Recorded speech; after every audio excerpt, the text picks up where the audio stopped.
So, sa ating pong pag-aaral ngayon ay nais ko po muna nga basahin sa atin yung ating teksto. Matatagpuan po yan sa Gawa. Aklat ng Gawa, chapter 2, verse 42 hanggang 47. So, yan. Sabi po dyan, nananatili sila sa itinuro ng mga apostol sa pagsasama-sama bilang magkakapatid, sa pagpipira-piraso ng tinapay at sa pananalangin. So, sabi po dyan sa 43, dahil sa maraming himala at kababalaghang nagagawa sa pamamagitan ng mga apostol, naghari sa lahat ang takot. Nagsasama-sama ang lahat ng sumasampalataya at ang kanilang mga ari-arian ay para sa kanilang lahat. Ipinagbibili nila ang kanilang mga ari-arian at ang napagbilhan ay pinapamahagi sa bawat isa ayon sa kanyang pangangailangan. Araw-araw sila'y nagkakatipon sa templo, masayang nagpipira-piraso ng tinapay sa kanilang mga tahanan at may malinis na kalooban. Nagpupuri sila sa Diyos at kinalulugdan rin sila ng lahat ng tao at bawat araw ay dinaragdag sa kanila ng Panginoon ang mga inililigtas. Nawa ay mapagpala po tayong lahat sa pagkabasa po ng kanyang salita at mangyari nawa sa ministry po ang sulat nito ng Apostol Pablo. Ito po ay para sa kanila ay nangyari na, pero para sa atin isang propesiya at atin pong itong tayuan, pamuhayan ang salita ng Diyos. Tayo po ay manalangin. Panginoon, minsan pa sa gabing ito, maraming salamat po Diyos sa pribilehiyo na kami ay patuloy na nakakalapit sa iyo ng malaya. Pagpalain mo po, Panginoon, ang lahat na mapapakinggan namin ngayon. Nawa ito ay maging gabay namin, magsilbi itong kalakasan sa bawat isa sa amin na ipapamuhayan kung ano yung aming mga napapakinggan, nababasa sa iyong banal na kasulatan. At loobin mo, Diyos, na sa aming pagsasama-sama ngayon, lahat kami ay mapagpala sa pakikinig. Salamat po, Ama, ang lahat ng kapurihan, lahat ng kalwalhatian at karangalan ay patuloy namin itong ibinabalik sa iyo sa pamagitan ng banal na lingkod na si Jesucristo. Lahat po ng anak ng Diyos ay magsabi po ng Amen. Amen. Palakpakan po natin ating Panginoon. So, layunin po ng ating pag-aaral ngayon ay to understand the power of care and connection in sharing Christ. So, ito po ay ito pong tackled natin ngayon ay caring, connecting, and contributing. So, bawat word po na magpasimula sa caring ay atin po yan na mapag-aaralan. Connecting and contributing. So, ang layunin po ay, sabi nga, we must understand the power of care and connection in sharing Christ. And number 2, be challenged to reflect Christ and be a powerful testimony before unbelievers. And number 3, commit to give to advance the preaching of the gospel. So, dito po sa number 1, dapat daw po nating maintindihan ang kapangyarihan ng yung pagmamalasakit. Amen po ba? At yung connection natin sa share natin ng patungkol sa ating Panginoon. At ito po yung pangalawa ay matuto daw po tayo, ma-challenge tayo na mag-reflect sa atin ang ating Panginoong Hesus, na magkaroon tayo ng mga makapangyarihang patutuo doon sa mga hindi pa nakakakilala sa Diyos. So, number 3, we must commit to give to advance the preaching of the gospel. Kaya may contributing. Ayan. So, ibig sabihin, pag sinabing contribute, ano ang nakapaloob doon? Yung pagtutulungan, kasama ang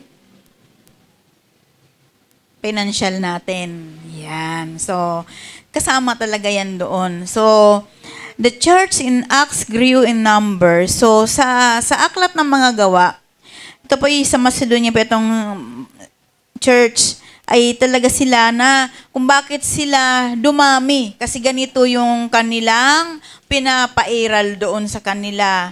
Meron silang malasakitan, may connection sila sa isa't isa, at lagi sila ang nagtutulungan. Amen. There was a strong love and commitment to one another, and each one contributed to the need of the others. So meron daw pong malakas na pag-ibig at yung commitment sa isa't isa na nagbibigayan para sa pangailangan ng iba. Believers today should learn from this example. So, bawat isa daw po sa atin, sa kapanahunan ngayon, dapat matutunan din natin itong halimbawa na ito.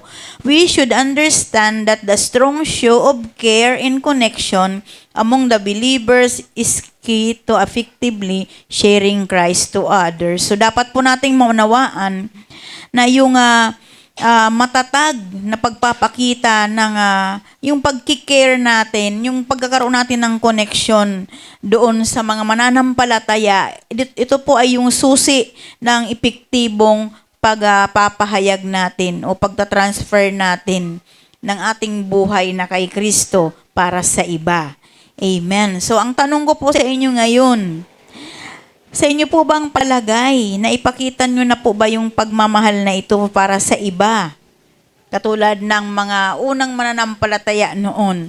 Kasi sa panahon ng churches, early church sa Macedonia, ito po yung kanilang ginawa. Sabi, di ba? Sabi dito sa binasa natin sa Acts 2:42 hanggang 47, kahit na yung kanilang mga ari-arian, binibenta nila yon para sa pangailangan ng iba. So sa panahon naman natin ngayon, hindi pa naman siguro nangyayari na nagbibenta tayo ng ating mga ari-arian. Nangyari na po ba?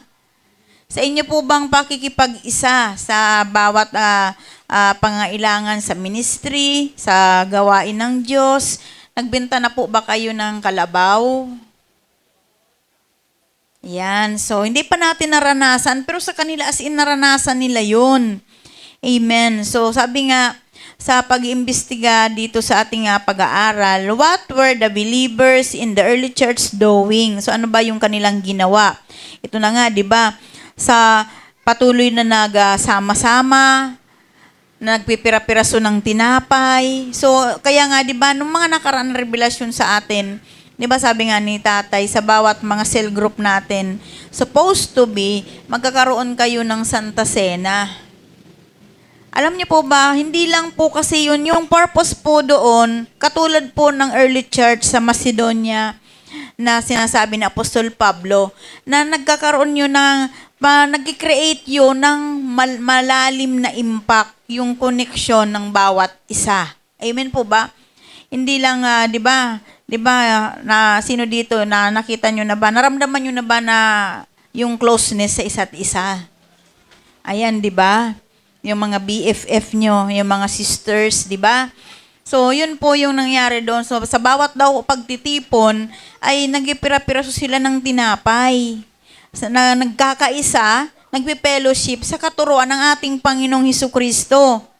Amen. At nananalangin. Yan, di ba? Nagagawa natin yan. Everyone was filled with awe, and many wonders and miraculous signs were done by the apostles. So, nung panahon na yun, kung napapansin natin sa early church, yung, di ba, sa panahon ngayon, di ba, nung nakaraang linggo na, if I remember na nag-share kayo na sa workshop pa lang, mayroon na nagkakanda, puspusan, may nakaranas na kayo ng wonders, signs and wonders na kasama nyo ang Panginoon. It's because of yung connection ba sa isa't isa na lumalalim po yung samahan. Kasi nga dahil nga po sa sasama-sama palagi sa katuruan. Amen po ba? Sa katuruan ng ating Panginoon. Kaya mayroong ganon, mayroong power na sa fellowship pa lang, naramdaman mo na yung presence ni Lord. Amen po. Hello. Kaya dapat, kaya nga, siguro sabi ko nga, maganda ito na may tackled natin. Nang naunawaan nyo, yung mga nangyayari doon sa bawat outreaches, every time na mayroong fellowship. Amen po. Kasi baka sabihin nyo, ay ngayon lang ito nangyari. Hindi po. Noon pa man po, early church, nangyari na po yan dahil nga po, mayroon silang may instruction ang Panginoon na kanilang sinusunod. So sa mga taga Macedonia ay ganito pong nangyari. Hindi po sila naging kuripot. Amen po. So, hindi sila naging kuripot. Kapag mayroong pangangailangan yung iba, ay talaga nagtutulungan. So, dito sa atin, naramdaman ba natin yan? Ayan. Kaya alam niyo po ba, doon mayroon po talaga, sa isa po talagang ministry, ay mayroon po talaga na hindi talaga nakikipag-isa sa pagtutulungan. Amen po? So, kung tatanungin niyo po ako, baka sabihin ko sa inyo kung sino-sino sila. Pero, ang akala niyo po, wala pong ganun. Mayroon din po na hindi talaga nakikipag-isa. Pero lagi po nating tatandaan, katulad po ng palala po ng ating pastor kanina, bago tayo nagpasimula, pag sa panahon na mayroon tayong pagdadamayan, magkaisa po tayo. Kasi alam niyo po, hindi man po sa atin nangyari yan, darating ang panahon, mangyayari yan. Amen po? So parang nakakahiya ba na ikaw hindi ka nakikipag-isa doon sa pagtutulungan tapos tutulungan ka? Hello? Di ba po? So marami pong ganyan na minsan nga po nakakalungkot din na nangyayari yung ganon. So taas nga po yung kamay nakipag-isa doon po sa pag-aabuloy natin sa buhay. Kasi po sa buhay po yun, kasi wala na pong alam yung patay. So wala pong problema kung wala kayo, bawi na lang po tayo tomorrow. Kasi mayroon po tayo na kabataan na dengue. Nasabihin niyan doctors ngayon. So si Angel po, yung ating pong drummer, ay na dengue po. Nasabi niyan doctors hospital sila ngayon. So wag po nating isipin, ay may card naman yung mama niya. Yung card po na yun, bayad po yun sa bill. Pero po yung araw-araw po na pangangailangan nila, kailangan po yun na erase. Kaya magtulungan po muli tayo. Huwag po kayo laging na, alam niyo po ba, the more na nagagamit tayo para sa iba, kung mapapansin nyo, yung blessing ay tuloy-tuloy din. Amen po ba? Hello? Pabor po ba kayo doon? Ayan. So, totoo po yun. Kaya, eto na naman, huwag po nating sabihin, naku, mayroon na naman. Ganun po talaga ang buhay. Pag may nawala, pag may nalalagas, ibig sabihin, baka sa susunod naman na pagkakataon, baka sa atin din naman mangyari yun. Di ba po? Ganun na lang po yung ating sasabihin. Kumbaga, dapat healthy na yung heart natin. Amen po. Hello. Kaya, umpisa po bukas, magre-raise po muli tayo. Yung raising po natin ng fund patungkol po kay Sister Pauline, patuloy po natin yun. Ipunin po natin hanggat sa siya po ay mapunta po na mag-decide na po na nag-iipon din po kasi sila ng pinansyal. Kasi nga po yung operation niya rin po ay hindi po tinatanggap yung card. May Medicard po yung mag-asawa pero hindi po pwede yung card. Kaya kailangan po ng talagang pera na pambayad. So kapag po siya ay nag-decide na, kasi nag-submit naman po, kung siya ay magpapa-opera na, ay ibibigay na lang po natin yung ating pong mga na-raise. Sa outreach po ng Langkiwa, mayroon po dyan na nakalagay na po ako sa isang botelya. So, ang timbaw po ay mayroon na din po. So, sabi ko nga kay Sister Inday, either sa Sunday na lang po dalhin. Kasi iniipon na yan, kung nakalagay yan sa envelope, hindi ko yan tinatanggal sa envelope, nakalagay kung kailan na date ninyo na likom. Amen po ba?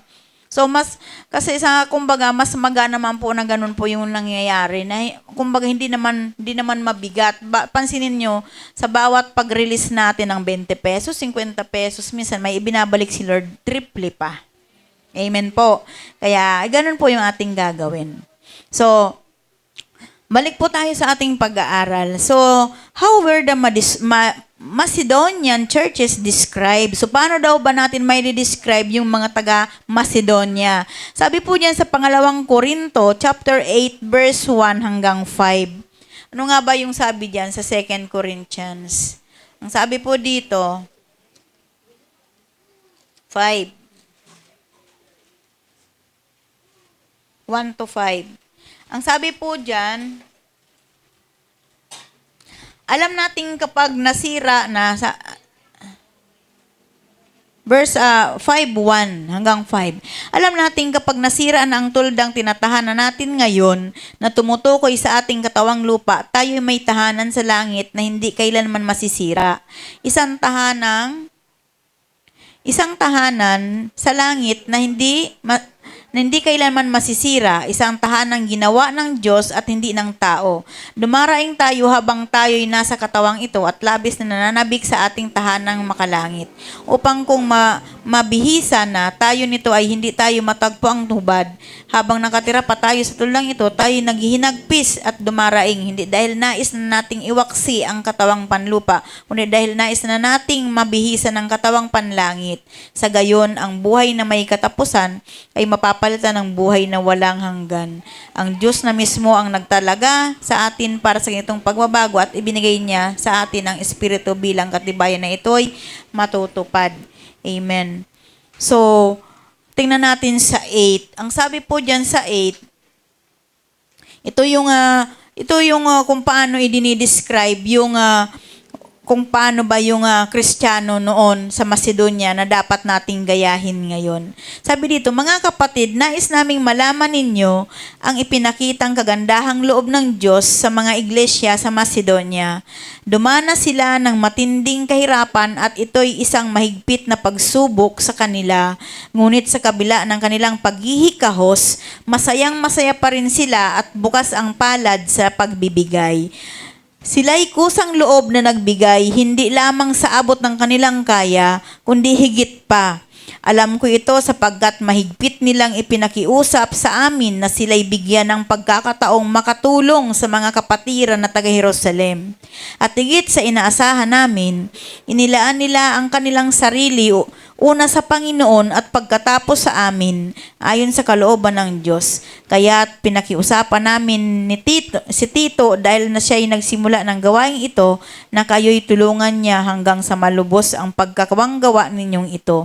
Subalit habang kayo'y sumasagana sa pananampalataya, sa pagpapahayag sa kaalaman, sa kasipagan at sa iyong pag-ibig sa amin, sikapin din yung manguna sa pagkakawang gawa. Amen. So, sabi pa, ito yung sinabi ni Paul sa mga taga-Macedonia. So, kung paano yung maging spirit natin bilang mga mananampalataya. Ayan. So, kaya nga dapat natin na maintindihan na sa bawat sitwasyon ng ating mga buhay ay mayroon tayong nagagawa na makakatulong sa atin para tayo ay pagpalain ng ating Panginoon. Amen po ba? Kaya nga, lagi nating isa puso yung pagtutulungan. Hindi po ito dahil sa inaano natin yung ating mga sarili, kundi ito ay ginagawa natin para sa atin mismo na ikalulugod ng Panginoon sa buhay natin. Amen. Kaya lagi nating ugaliin yung pagtutulungan. Huwag niyo sabihin ako, magtutulungan na naman. Ganun po talaga ang buhay Kristiyano, nagtutulungan. Kasi kapag hindi po tayo nakipagtulungan, ay wala din pong tutulong sa atin. Amen po ba? Wala pong tutulong sa atin. So, parang nakakaya na tumanggap ng tulong na tapos ikaw hindi mo na iparamdam sa kapwa mo, lalo na kapag ikaw'y mananampalataya na hindi ka nakikipag-isa sa pagkipagtulungan. Amen po ba? Amen. So, sabi nga ni Jesus Christ, ito yung inuutos sa atin sa John 13:34-35. Sabi diyan, "A new command I gave you, love one another as I have loved you, so you must love one another. By this all men will know that you are my disciples if you love one another." So, pag hindi daw pa, sabi nga ni Jesus Christ, ito po yung isang utos sa atin, binibigay sa atin ng Panginoon na magmahalan daw po tayo sa isa't isa. Kung paano nagmahal ang ating Panginoon sa atin, kailangan din nating gayahin ito, mahalin din natin ang ating kapwa. Amen. Kasi hindi tayo may tuturing na alagad ni Kristo kapag hindi natin minahal ang ating kapwa. Amen po ba? 13. John 13:34-35. So, ano pong ibig sabihin ng caring and connecting? So, di ba yung ano ba yung caring sa Tagalog? pag-aruga at pagkakaroon ng connection. Sabi diyan sa Colossians 3:12 and 14. Colossus 3:12 and 14. So kuhanin niyo po yung mga verse na yan. Therefore, as God's chosen people, 12 po to 14 po, Colossus chapter 3, verse 12 and to 14. Sabi diyan, therefore, as God's chosen people, holy and dearly loved, clothe yourselves with compassion, kindness, humility, gentleness, and patience. Bear with each other and forgive whatever grievances you may have against one another. Forgive as the Lord forgave you, and over all these virtues put on love, which binds them all together in perfect unity. So, ibig sabihin, the love that believers have for one another is a testimony to the world that Christ really lives in them. The quality of love among the believers will always attract others to know more about Jesus. So, alam niyo po ba na dito po sa atin, sa ministry, alam niyo po na napapansin ko po na mayroon mga ibang tagalabas sila, pero nakikita nila kung paano tayo nagmamalasakitan sa isa't isa. Alam niyo po ba, unang-una po nilang nakita yung na tayo'y nagmamalasakitan, nagkakaisa dito sa loob ng church. Alam niyo po ba, yung ating pong upa. Parang, kung titingin sila sa literal, ang mahal, 24,000. Pero alam niyo po, kanina nga po, mayroon kong na-encounter na isang pastor. Sabi niya, Pastora, ang mahal pala yung upa niyo doon sa Timbaw, Sabi ko, kapag tumingin po kayo sa sitwasyon, mahal po talaga yon. Pero po, biyaya po ng Panginoon, nagkakaisa po kami sa spirit, isang one body, one spirit, with love. Sabi ko ng ganun. Sabi, oo nga, kasi hindi mangyayari yung ganun. Mabuti pa sa inyo. Sana ganun din sa amin. Yung bang ganun, parang gusto pa nila na maging katulad sa atin. So, ibig sabihin, tayo pala, may impact pala sa iba. Amen? May impact pala tayo sa iba. Kaya, salamat sa Panginoon. Kasi, nandoon yung hindi man tayo nagsasalita. Kasi, kumbaga, tagalabas na sila eh. Ibang ministry naman ang kanilang hinahandle. Pero, nakita nila na-discern nila na sa atin mayroong pagkakaisa. Eh, alam niyo po ba, nakakalungkot yung mga hindi nakikipag-isa. Amen?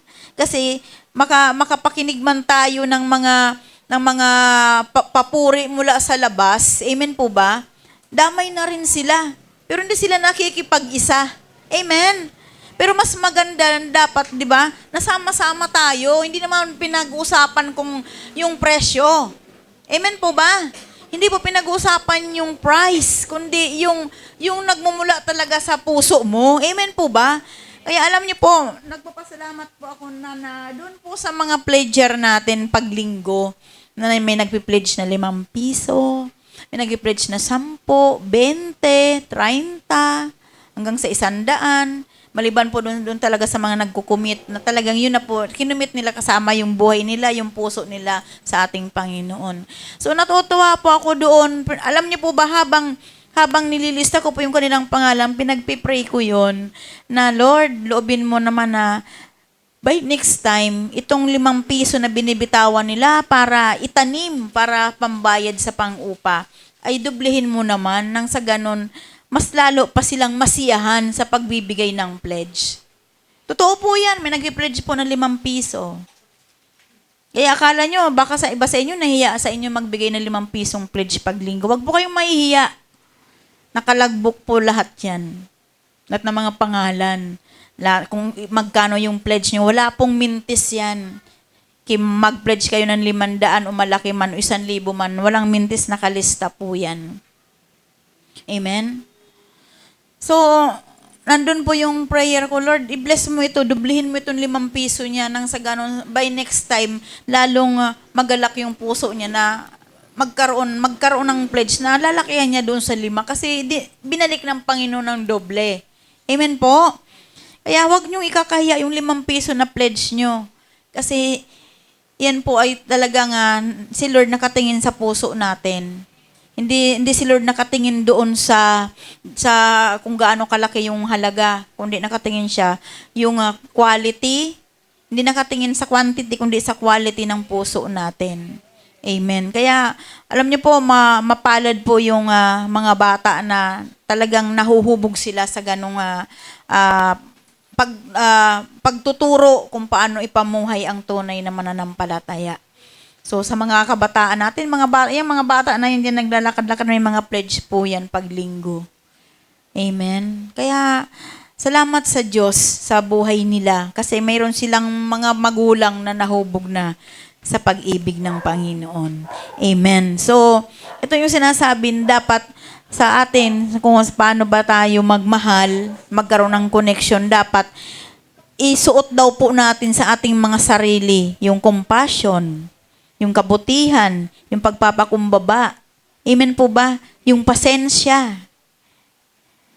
Amen. Kasi kapag wala kang pasensya, kapag wala kang compassion, hindi mo naman magagawa ito, hindi mo naman magawang mag-care. 'Di ba po? Di ka naman makakonect. Amen. Kaya nga, alam niyo po ba, yung paging connected natin sa isa't isa, ito din po yung nagki-create sa atin ng malalim na samahan ng relasyon. Amen po. Amen. So, building positive relationship, sabi sa unang Korinto, chapter 9, verse 22 to 23. Ayan. So, nakapaloob po sa caring and connecting yung building positive relationship. Sabi dito, to the weak, I became weak to win the weak. I have become all things to all men so that by all possible means I might save some. I do all this for the sake of the gospel that I may share in its blessings. So, doon daw po sa masabi ni Paul, sabi doon sa mga mahihina, naging mahina din ako para mawin lang yung mga mahihina. Sabi ni Paul, nakisalamuha siya sa mga mahihina na naging mahina din siya para lang mawin niya yung mga mahinang yon. Amen po ba? Sabi nga na, kumbaga, pinakisamahan niya lahat ng bagay na posible na mangyari para lang makaligtas siya ng marami. Pag sinabing sa pakisamahan, hindi mo naman siya gagayahin. Papakisamahan mo siya para unti-unti mawiwin mo siya. Ikaw yung mag-transfer sa kanya ng kabutihan. Kung siya yung tipo na tao na nandun sa kasamaan, tatransferan mo siya ng kabutihan. Amen po ba? Ganyan ang ginawa ni Paul. Sabi dito, sabi niya, for the sake of the gospel. Kaya doon sa mga mahihina, naging mahina din siya. Kung ano yung mga ginagawa ng mga mahihina na yun, nakisama din siya. Para lang yun mawin. Amen po ba? Minsan kasi ang masaklap sa ibang mga manggagawa, imbis na mawin nila yung mahihina, na sila pa yung nahawaan ng kahinaan. Kaya hindi nakakalaya. Nakaka-relate ba tayo doon? Sa kakasama nila doon sa mga mahihina, hindi naman nila nadala. Bakit? Nakisama sila as in literal na pakikisama. Hindi nila ipinakita yung kanilang patotoo na kay Kristo sila. Amen po? Kaya sa halip na mawin nila yun, hindi nila nawin, kundi naging magkasama pa sila doon sa gawain na yun. Amen po? So, yun po yung kalimitan na nangyayari. Kaya nga sabi nga po dito, as a believer, since God initiates a relationship with you and brought you into His family, you must connect with others and establish relationship with them. This will help them see how much God is working in and through your life. Also remember that people are best influenced by others they have relationship with. As one preacher puts it, they don't care how much you know until they know how much you care.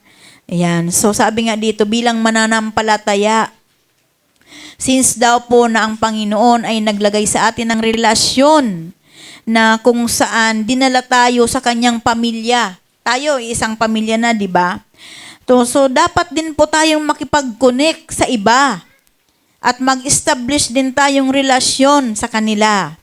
At ito po'y makakatulong sa kanila kung paano nila makita ang Panginoon na gumagawa sa pamamagitan ng buhay natin. Amen. Hello. So, alalahanin din po natin na ang tao ay nagiging nakaka-impluensya siya sa iba sa pamamagitan ng pag-build ng relationship. Yan. Sabi nga po ng isang preacher, sabi nga, wala silang pakialam kumbaga, isang preacher, wala akong pakialam kung gaano kasira ang buhay mo. Amen po ba? Amen? Ang pakikialaman ko at ipapakilala ko sa iyo kung gaano kita pinahahalagahan. Dapat daw ganun tayo. Wag natin tingnan kung gaano kasama yung taong yon. Ang tingnan natin kung paano natin siya mapahalagahan. Amen? Yan. Kaya dapat natin na makita din yun. Yun sa pamamagitan ng mga good deeds, yun, sa mga good works. So sabi sa Galatians 6:9 and 10, let us not become weary in doing good, for at the proper time we will reap a harvest if we do not give up. Therefore, as we have opportunity, let us do good to all people, especially to those who belong to the family of believers. Yan, so wag daw po tayong manghinawa sa paggawa ng mabuti.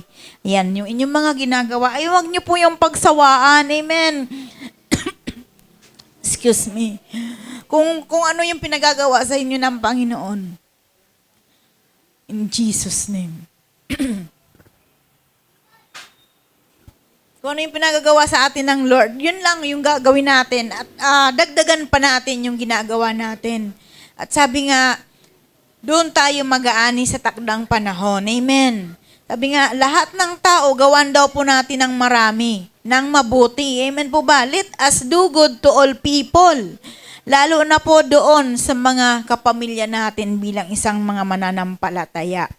In a society where people are made to believe that good deeds can earn their way to heaven, people are attracted to those who do good.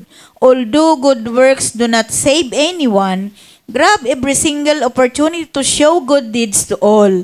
By your good deeds, you are showing them the love of Christ that you have experienced in your life.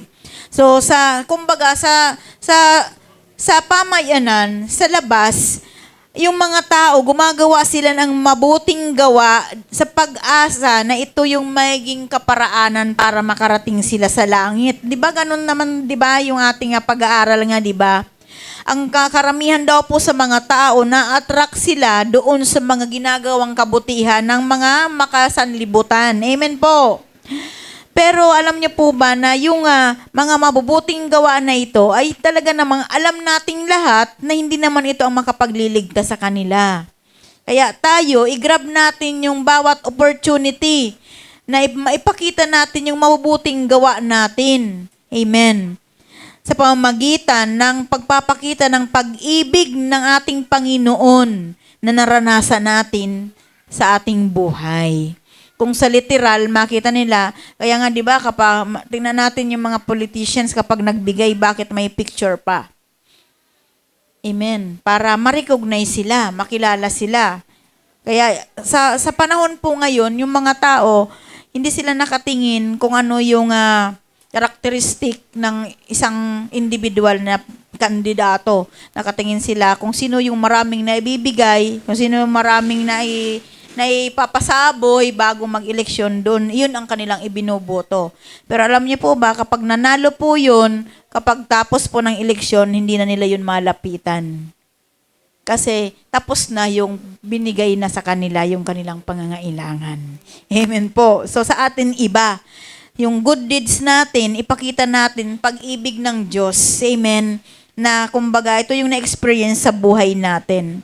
Kailangan, mayroon po tayong faith with action. Sabi sa James 2:20 o Santiago chapter 2 verse 20. Sabi diyan, "You foolish man, do you want evidence that faith without deeds is useless?" Ayan.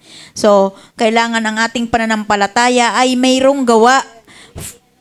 James chapter 2, verse 20. James po, sa Tagalog po ay Santiago. Yan. Santiago chapter 2, verse 20. Yan. Santiago pala ang pangalan ni James. Faith should result to good works. So, lagi nating tatandaan, yung pananampalataya po, ito daw po yung nagresulta ng mabuting gawa. People do not really see the amount of faith you have. However, they will know if you really believe in God if your life shows good works. As you preach Christ, show real concern and compassion for others. Amen. So, lagi nating tatandaan, ang pananampalataya, ito ay nagresulta ng mabuting gawa. People do not really see the amount of faith we have. So, hindi daw po nakikita ng mga tao kung yung halaga ng ating pananampalataya, kung gaano ba ang halaga ng ating pananampalataya. Samantala, kung nalalaman lamang po nila na ang Panginoon sa buhay natin ay nagpapakita ito ng paggawa ng mabubuting gawa. Habang ipinapangaral natin si Kristo, ito ay nagpapakita sa atin ng totoo na concern at compassion natin para sa ating kapwa. Habang nangangaral tayo. Amen po ba? Kaya sa pangangaral natin, be true sa ating mga pinapangaral. Katulad ng sinabi ni Pastor kanina, kung kayo po naatasan na tumayo dito, kailangan po pinamumuhayan po natin yung bawat salita na ating pong itinatayo. Amen po ba? So yan. So lagi po nating tatandaan na sa bawat paglalagay natin ng mga manggagawa na ginagamit, lalo na po sa pagbibigay, ay lagi nyo pong tatandaan na maging seryoso po tayo sa ating pagsunod. Dahil nga po, yung pagsunod nyo, yun yung itinatayo nyo dito. Kaya kumbaga, kaya kayo matapang na tumatayo dito kasi sumusunod kayo. Amen po ba? So, sabi nga, wag nating lokohin ang ating Panginoon kasi unang-una, niloloko natin yung ating mga sarili. So, yan yung ating core values. Kung ano, sabi nga, you must walk the talk. Kung ano yung sinasabi natin, pinamumuhayan natin, yun yung nakikita sa atin. Yun yung ginagawa natin. Kaya alam niyo po, kahit po saan kami pumupunta o ako man may nakakausap akong mananampalataya, dahil kung sinasabi sa amin, lahat na manggagawa, hindi yan pinatatayo kung hindi totoo ang buhay niyan. Kasi sila din naman ang magsasuffer in due time. Amen po ba? Kaya lahat po na tumatayo sa amin, talagang pinamumuhayan yung kanilang itinatayo. Kaya may impact po yan. So, ganun ako kapag nag-testify sa buhay nyo na mga ginagamit dito. So, matapang din ako na magpatotoo na mga ginagamit sa church namin, lahat iyan ay nasunod. Kasi wala kaming pinatatayo na hindi nasunod. Amen po ba? Yun naman talaga, di ba? Lahat na pinatatayo natin sumusunod sila sa Panginoon. Kasi sayang, kayo po ang malulugi. Amen po ba? Malulugi kayo. Kung kayo patatayuin namin, kayo hindi naman pala kayo nasunod. Kaya lagi ko nga pinapatotoo yan sa ibang mga ministry. Sa amin, lahat na manggagawa, totoo ang buhay nila. Kasi hindi sila magagamit sa pulpito kapag hindi nila pinamumuhayan ang kanilang ituturo. So, ganun lang po ako mag-testify. May impact po yan sa iba. So, punta po tayo sa reflecting Christ. So, dapat daw mag-reflect sa atin, sumakita sa atin ang ating Panginoon. Sabi sa pangalawang Korinto chapter 3 verse 18. Kunin niyo po yung mga talat. Paano ba mag-reflect si Jesus sa buhay natin? 2 Corinthians 3:18. And we who with unveiled faces all reflect the Lord's glory are being transformed into His likeness with ever-increasing glory, which comes from the Lord who is the Spirit. So tayo daw po na, kumbaga, na-unveiled na yung ating mga mukha. Amen. Kumbaga, napatawad na tayo ng kasalanan. Napatawad na tayo ng Panginoon sa ating mga kasalanan. At lahat pinalaya na rin tayo. Sabi nga, all reflect the Lord's glory. So, lagi niyong tatandaan, napansin niyo ba kapag kayo mayroong nawiwin at napatanggap at nakapagsisi siya, ano bang nangyayari?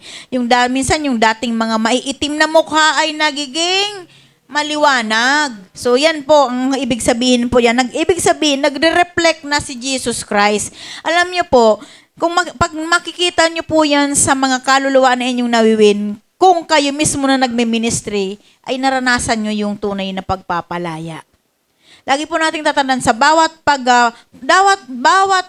transfer natin, ng pag-share natin kay Christ, sa kapwa natin, dapat sa atin mismo nangyari na tayo'y totally na pinalaya na rin ng Panginoon. Kasi alam niyo po, hindi po yan magkakaroon ng kapangyarihan sa iba kung hindi po yan nangyari sa atin. Amen po. Kaya dapat na kung nagagamit kayo ng Panginoon para yung taong yun, lumiwanag yung mukha. Dati ang itim-itim, dati ang lungkot-lungkot, pero ngayon naging magalak siya. Ibig sabihin, nag-i-impact na ang buhay nyo. May impact ka na. Hindi ka na impacta. Totoo po yun, naranasan nyo po ba yun? Yung naranasan nyo ba yun habang kayo nagsishare ay parang kayo mismo o na kayo nabiblessed. Ibig sabihin, nag-reflect sa inyo, mula sa inyo na-rebuild na ni Lord yung mga faces nyo, nagre-reflect na sa inyo si Christ. Kayo mismo, naranasan nyo yun. Di ba kayo pag nag-share, di ba may nagpapatotoo, parang malaki siya, wherein pa, talaga naman na malaki siya, pero mas lalo siyang lumalaki. Yung Holy Spirit na nagmo-motivate sa atin. Hindi nagmamanipulate, kundi nagmo-motivate. Naranasan nyo ba yun? O, sino ba yung nakaranas habang nagsishare ka, naramdaman mo naman na yung balahibo mo tumatayo, na parang sobra ng tapang mo, naging matapang ka sa pag-share mo, ay nagawa ko kaya yun? Diba? Naranasan nyo yun? Ibig sabihin, Christ is reflecting on you. Nakikita na. Subukan mo, Sister Dulce, like kang sumama sa evangelism, mapapractice ka din. So, alam ko, nag-workshop na yung Sister Dulce. Humanda kayo kay Sister Dulce. Patatayuin natin yan dito sa unahan. Mag-workshop. Kaya, yung nag-workshop kay Sister Dulce, ayusin mo ang buhay mo. Dapat, ikaw kasi ang magta-transfer sa kanya, yung buhay mo, itatransfer mo kay Sister Dulce kung paano siya magturo. Ayan, ganun talaga yung kapag nagdi-disciple, natatransfer yung buhay ng nagdi-disciple sa kanya. Kaya isang araw, pag tayo patatayuin natin si Sister Dulce, tingnan natin kung gaano kagaling yung kanyang discipler. Ayan. So, people would know by your life if you are really true to the gospel you preach. Yan. Sa ganung bagay, ang tao ay makikita sa buhay natin kung gaano tayo katotoo doon sa pinapangaral natin. Amen po ba? If you challenge unbelievers to put their faith in God, most likely they would look to your life first before they look to God. Yan. Kapag daw tayo po nag-challenge sa unbelievers na magkaroon siya ng faith sa Panginoon, ang kalimitan, itong unbelievers na ito ay tinitingnan muna yung buhay natin bago sila tumingin sa Panginoon. Di ba ganun? Di ba tayo naranasan din, sino kayang taong ito magpapangaral sa akin? Ano kaya ang buhay mayroon ito? Naranasan nyo ba yung ganun? Kalimitan daw ganun ang nangyayari. Kapag tayo, sinasabi natin, manampalataya ka kay Kristo. Kaya minsan yung iba na-encounter nyo, mga pilosopo, stop fellowshipping to each other, please. Ay talagang nakikita na nakatingin muna siya doon sa nangangaral sa kanya. Itong tao na ito, di ba naranasan nyo yan? Minsan nga, di ba, bakit kayo ganyan? Ba't kayo nakapantalon? Ba't kayo nakachinelas lang nangangaral kayo? Kaya tayo mismo, para hindi, kumbaga, talagang makita mo talaga, nagre-reflect talaga si Lord sa buhay mo, ay ipamuhay natin yung ating pinatinuturo doon sa mga hindi mananampalataya. Kasi bago sila magkaroon ng faith sa Panginoon, titingnan ka muna na nangangaral. Diba? Titingnan ka muna naman nangangaral. Be very careful din how you live. Make sure that your life is a testimony that God really changed lives. You are not perfect, but by God's grace, make all efforts to reflect Christ to all men. So, yan. So, sabi nga, yung ating daw, maging maingat daw po tayo kung paano tayo mamuhay. Siguraduhin po natin na yung buhay natin ay buhay na patotoo, na talagang ang Diyos ay nagbabago ng buhay. Amen. Hindi man tayo perpekto, pero sa pamamagitan ng biyaya ng Panginoon, ang lahat ng ito ay mararanasan natin, magre-reflect sa atin ang Panginoon at magiging reflection din tayo para sa iba. Yan. So, and we must excel. Sabi dito, exalting Christ through excellent living. Exalting Christ through excellent living. So, lagi nating itinataas ang Panginoon sa pamamagitan ng pamumuhay natin talaga na excelente din. Sabi niyan sa unang Korinto, chapter 10, 31 hanggang 31 lang po. Unang Korinto 10:31. Sabi diyan, so whether you eat or drink or whatever you do, do it all for the glory of God. Do not cause anyone to stumble, whether Jews, Greeks, or the church of God, even as I try to please everybody in every way. For I am not seeking my own good, but the good of many, so that they may be saved. Sabi ni Paul. Yan, so ano man daw po ang ating gawin, ano man ang ating gagawin, kumain man tayo, uminom man tayo, ano man ang ating ginagawa, lagi natin itong gagawin para sa kapurihan ng Diyos. Yan. So, stop making murmuring. Ayan, gusto mong magtrabaho pero nagmumurmur ka naman. Alam niyo po ba, sa lahat po na ayaw ko ay yung ganun. Amen. Ito po ang katotohanan. Dito po sa loob ng church, nakita nyo, mayroon tayong mga kasama dito na mga full-time. Ang sabi ko sa kanila, you are not obliged to do. Hindi sila obligadong gumawa. Pero kung gumagawa sila, I'm sure ginagawa nila yun for God's glory. Amen. Pero ayaw kong marinig na nagko-complain na, naku, pagod ako. Kasi ako, nagko-complain ako, napapagod ako. Kasi as in, naramdaman ko na napapagod ako as in. Kasi nga, di ba, runner ako eh. Lahat na mga dapat na gawin, nagagawa ko yun. Nagko-complain ako sa pamilya ko. Pero kung ikaw nandiyan, hindi kita inobliga. Katulad niya, no? Minimension ko si Beb, si Rose. You are not obliged to do. Pero kung ginagawa mo yan for God's glory, okay. Wag ko lang marinig na nagko-complain ka na pagod ka. Amen. Kasi when I am complaining, sinasabi ko, Lord, kung hindi lang dahil sa iyo. Lagi ang rason si Lord. Amen. Kasi parang nag-iinit, naglalaki ang tainga ko pag narinig ko, gawa ka ng gawa, tapos marinig kita, nagreklamo ka, napapagod ka eh. Pero ako lagi kong sinasabi, Lord, kung hindi lang dahil sa iyo. Nagagawa ako ang lahat ng ito, yung maglingkod ako sa pamilya ko, maglingkod ako sa Diyos, maglingkod ako sa pamilya ko, lahat na pamilya ko na paglilingkuran ko, pati apo ko. Lord, lahat na ito dahil sa iyo. Pero yung marinig ko na sila, magreklamo sila na napapagod sila, wag nilang ipaparinig sa akin kasi they are not obliged to do. Pero kung gagawin nila yon, natutuwa ako. Kumbaga sabi nga ng Panginoon, whatever we do, kapag natuwa sa atin ang kapwa natin, unang natutuwa si Lord. Then kukuha din siya ng glory sa tao. At tayo din matutuwa din sa kanila. Matutuwa din tayo sa Panginoon. Ganun dapat tayo. Kaya lahat ng yan gawin natin, iinom din tayo o kaya kumakain man tayo, ano man ang ating gawin natin ito para sa ating Panginoon. Kaya nga, di ba, sabi nga may values tayo, para kanino ba tayo gumigising? Normal lang yung nagsabi, ako bilang nanay ng lahat. So, alam nyo, hindi nyo pa kasi naranasan ang paging isang ina. Ina sa literal, ina sa spiritual. Nakita nyo, hindi kayo nagpapasaway. Pero kapag mayroong nagpapasaway, hindi ko na para elaborate pa sa inyo, ilagay ko pa sa GCU, si ganito, tingnan nyo, nagpapasaway, hindi ko na para isumbong sa inyo. Sa sarili na namin yun. Hindi po basta-basta ang maging magulang sa spiritual. Lalo na po ngayon na we are increasing in number. Amen. You are growing. Nag-grow na kayo. We are increasing.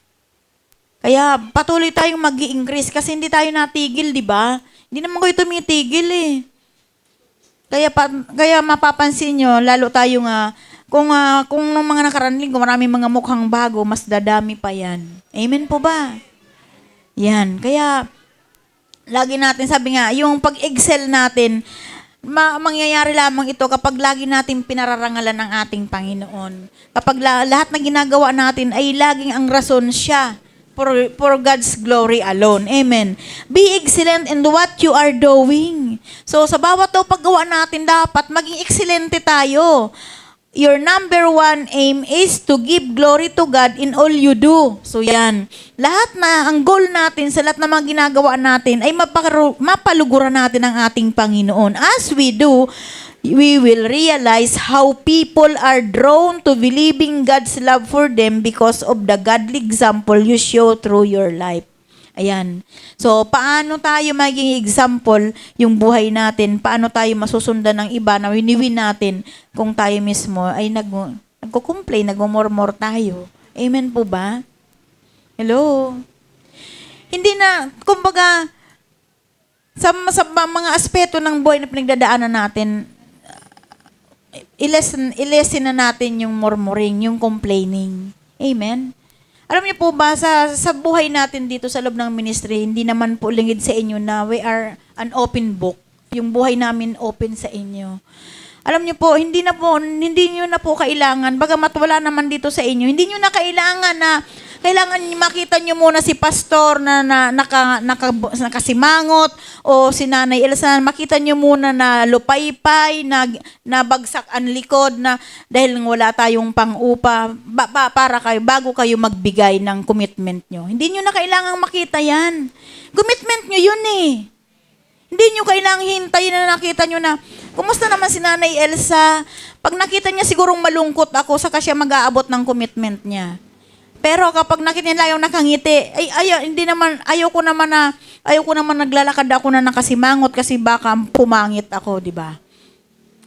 Kaya makita nakangiti pa rin. Pero ang katotohanan niyan, may kakapusan, may kakulangan. Pero laging ipinapanalangin na makabuo. Amen po ba? Makabuo ng pang-upa. Amen. So, hindi kailangan mo na magpakita mo na kung bakit ka nakasimangot? Kasi kulang yung pang-upa eh. Yun nga yung nagsasalita nga lang ako sa mga kapatid natin. Nak, alam mo ba, nangangailangan talaga kami ng pang-upa. Almost kalahati pa. Nakangiti ako niyan. Diba, Jel? Kasi pag nakita mo nakaburawot ako, baka makita nyo po, yung edad ko po maduduble. Katotohanan, yun po talaga ang katotohanan. Hindi na kailangan na ipakita mo pa o makita mo pa na lulugo-lugo na yung mga lingkod ng Diyos bago ka magbigay ng commitment mo. Dahil commitment mo yan hindi naman sa lingkod ng Diyos, sa Diyos mismo. Amen? Kaya minsan nakakalungkot. Nakakalungkot talaga kapag ang priority ng tao iba. Kasi kahit na may commitment siya sa Panginoon, kinakalimutan niya. Amen? Hi! Gising po? Ayan, salamat sa Panginoon. Kailangan nga, di ba? Sabi nga, yung bunga ng Espiritu sumasa atin. Amen. So, dapat kumpleto yun. Sa Galatians 5:22, dapat kumpleto yun. But the fruit of the Spirit is love, joy, peace, patience, kindness, goodness, faithfulness, gentleness, and self-control. Against such things, there is no law. So, lahat ng ito, kapag nasa atin ito, ay pag mayroon pang sumobra dito, wala nang batas. Those who belong to Christ Jesus have crucified the sinful nature with its passions and desires. Kapag daw tayo nakabilong na sa ating Panginoon, amen, lahat na mga kahinaan natin, kasama ng ipinako dun sa krus ng Kalbaryo. Yung ating mga sinful desire, sinful nature, yung mga makasalanang mga gawa natin, wala na yun. Kasama na yun nung ipinako ang ating Panginoong Hesukristo doon sa krus ng Kalbaryo. Our life should show the fruit of the Spirit, the results of our surrendering to the Holy Spirit's guidance and control. You will attract more people to Christ if the fruit of the Spirit is very evident in your life. Yan, tayo. Kapag yung lahat na yan nasa atin, ma-attract natin yung mga unbeliever para madala din natin kay Kristo. Amen po ba? Now, punta tayo sa last. Huwag kayong mag-alala, malapit na. Ayan, contributing, giving and missions, yan. So, di ba, sabi natin kanina, ano ba yung ano na yun? Caring, connecting, and contributing. Sa contributing, giving, and missions, sabi diyan sa 2 Corinthians 8:15. Ito na nga yung binasa po natin sa 8:15 na 'di ba sila kung sa mga yung doon sa iglesia ng Macedonia, nagbebenta sila ng ari-arian nila para sa pangailangan ng iba. Yung mga pribilehiyo ng mga paglilingkod sa mga banal, ginawa nila 'yon. Binibigay nila sa mga lingkod ng Diyos, inaalagaan nila yung mga lingkod ng Diyos. Sabi nga, yung ating mga commitment ay kailangan na ma-involve yung lahat ng aspeto ng giving. Sa pag-contribute natin, sa pakikipag-isa natin, involved talaga yung pagbibigay. Amen. Kasi alam niyo po ba, katulad po yan sa mga outreaches, yan, sa mga nag-handle po ng mga outreach, hindi po talaga pwede na hindi ma-involve ang ating bulsa. Ayan. So, katulad din po dito sa Mother Church, sa atin po, sa loob ng ministry, katulad po niyan, may mga may sakit, mayroong namatayan. Dahil po, alam mo niyo po, hindi niyo po kasi naabot, mayroon po tayong medical fund. Yung medical fund na yun, nilalagyan po yun ng mga kapatiran. Una po kami ni Pastor, nangunguna po doon sa medical fund. As in, mayroon talaga tayo na medical fund na box. So, kapag mayroong nasa hospital, kumukuha lang kami doon. Kung magkano yung laman doon, kukuhanin namin para ipaabot doon. So, lahat po yung pinagtutulong-tulungan talaga. Future yun eh. Pero sa ngayon po, dahil nga po sa marami na po, dinala na tayo sa lugar na ito na, kumbaga, na-refocus tayo na wala po ang medical fund. Kaya, kumbaga, parang on the spot na. Katulad yan, mayroon tayong nasa hospital na kabataan, magbibigay tayo, magtutulong-tulong na naman tayo. Pero nung mga panahon po na yon, siguro, mga 2016 ba? 2015, kung naalala nyo, may medical fund po talaga kami. Nakakabit pa ngayon sa dingding. Ngayon, yung mga kapatira natin, kapag mayroon silang pangbigay, inuhulog nila doon. Hindi naman namin alam yung kung magkano.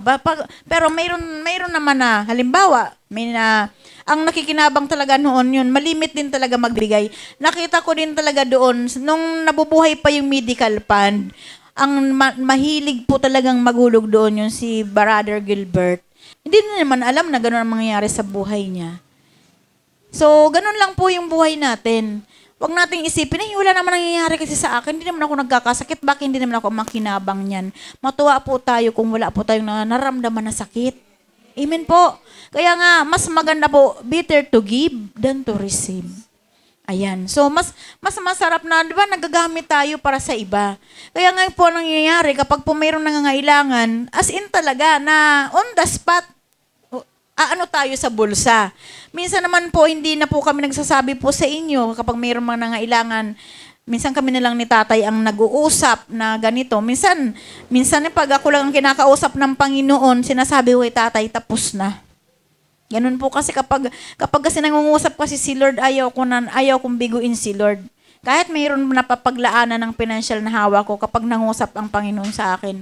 Minsan sinasabi ko na lang kay tatay ganun. Wala naman na siyang magawa kasi nangyari na hindi ko naman nilaspag, hindi ko naman pinangpa-pedicure, kundi ibinigay ko naman sa pangangailangan. So, alam niyo po ba na God is faithful talaga. Kahit sabihin na pa na mayroon na pinaglalaanan noon, pinapalitan yun ng Panginoon kasi tama yung motibo natin. Kaya sa bawat pag-commit natin, sa bawat pag-contribute natin, itama natin ang motibo natin. Kapag nagbigay tayo, huwag tayong mag-expect, magbibigay na nga ako kasi para umani naman ako. Huwag ganun. Magbigay lang tayo na magbigay. Kasi sabi nga, do not worry in doing good, for you will be harvesting in due time. Mag-aani ka sa takdang panahon. Amen. Sa takdang panahon, wag nating madaliin. Ako, magkasakit na nga ako para ako din ay umani na. Oy, wag naman ngayon. Mayroon pa tayong nasa ospital. 'Di ba? Yan, pinapatawa ko lang po kayo kasi mas masarap po ang nagbibigay ng masaya. Kasi pinagpapala lalo. Amen po ba? Kasi lagi lang nating iisipin, ngayon sila nangangailangan, baka sa susunod naman na panahon, tayo pala yung nangailangan. Parang nakakalungkot kapag wala man lang nagbigay sa atin. Amen po? Kaya isipin na lang natin, yung lagi tayo nakatutulong sa kapwa natin. Kasi darating ang panahon, matutulungan din tayo. May mga pagkakataon naman na mangyayari sa atin yun. Babalik din naman sa atin yun. 'Di ba? Minsan tutulong ka, 50 pesos. Kapag naman sa panahon mo na ikaw naman ang nagkaroon ng problema, bakit hindi lang 50 pesos ma-receive mo? Oh, ganun lang po ang buhay natin. Kailangan nandoon yung masaya po tayong nagko-contribute. Lagi natin tatandaan sa pag-ipag-isa natin sa ganyang mga usapin ay na-involve po talaga ang giving, pagbibigay. Kaya lagi nating sayahan yung ating puso sa pagbibigay. Then, ito na yung partnerships in missions. I thank my God every time I remember you in all my prayers for all of you. So, katulad nung ni tatay kanina, di ba? Sa Philippians 1:3-6, na nagpasalamat siya kasi na-provide na nga po yung kanyang lapel, yung kanyang wireless. Ito na nga po yun. Alam niyo po ba, hindi po namin nakakalimutan yan na bunga po yan ang inyong pagsasayaw. Sa caroling, yung kalahati. Di ba po, yung December pa. Oh, talagang iniipit-ipit po yun. At saka naman po, yung iba po, para po mapunuan, di ba po nag-birthday si tatay, pinunuan po. So, ganun po talaga. Kapag mayroon po na talagang ginugol na bagay, ay talaga, maaasahan nyo po yan. Para doon po talaga yan. Akala nyo, wala na yun. Oh, nandun po yun. Ayan na nga po yan. So, kaya sabi ni tatay, I thank my God every time I remember you. Yan, naalala ni tatay. Kapag hawak ito, naalala ni tatay, yung mga tinig nyo, ang gaganda. Yan, kasi bunga ng pangangaroling. Kaya sabi ni Paul, doon sa mga taga-Pilipos, nagpapasalamat ako sa Panginoon sa lahat ng pagkakataon na naalala ko kayo. Sabi dito, in all my prayers for all of you, I always pray with joy because of your partnership in the gospel from the first day until now. Being confident of this, that he who began a good work in you will carry it into the completion until the day of Christ Jesus. Yan. Ang Diyos ang nagbigay pinasimulan niya ng mabuting bagay sa puso natin. Siya rin yung naglalagay ng kagalakan para masunod natin ang kalooban ng Diyos. Di ba? Yun yung mensahe ng linggo. Amen. So, hindi lang pinaglayo. God desires that all Christians partner together in preaching the gospel. We must commit our resources, time, talents, finances toward helping the gospel to be preached to all nations. Kapag gusto mo na magamit ka sa lahat ng bansa, kailangan i-commit mo lahat na resources mo. Oras, talento, pera o pinansyal para makatulong ka sa pagpapahayag ng mabuting balita na maigather ito sa lahat ng bansa. Yun yung the Great Commission ng ating Panginoon sa atin. It involves finances. Yan. Salamat sa Panginoon. Napakabuti ng Diyos. Naalala niyo po ba yung mga nagawa niyo na sa Panginoon? Lord, salamat. Binigyan niyo po ako ng desire na magawa ko yung mga bagay na yun. Amen. So, every time na maalala niyo yun, huwag yung nagngingit-ngit, kundi, Lord, salamat kasi nagamit mo pala ako doon. Amen. So, napakasarap po na alalahanin na nagagamit tayo sa isang simpleng bagay na nakakapagpasaya tayo, nagagamit tayo para na napupunan yung pangailangan ng ating kapwa.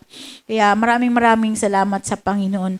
Lagi nating alalahanin yung impact ng buhay natin para sa iba, yung ating pagkikare, yung ating pagiging connected sa isa't isa, at yung ating pagkukontribute sa bawat isa sa lahat ng mga aspeto na may mga pangangailangan. So, sa tingin nyo ba, tatanungin ko kayo ngayon, sa tingin nyo ba, napapamuhayan ba natin yun dito sa loob ng ministry? Ayan, kaya salamat sa Panginoon, salamat sa buhay ng lingkod ng Diyos, salamat sa buhay nyo, salamat sa bawat isa sa atin na nagkakaisa dito sa loob ng ministry. To God be all the glory alone in Jesus' name. Amen.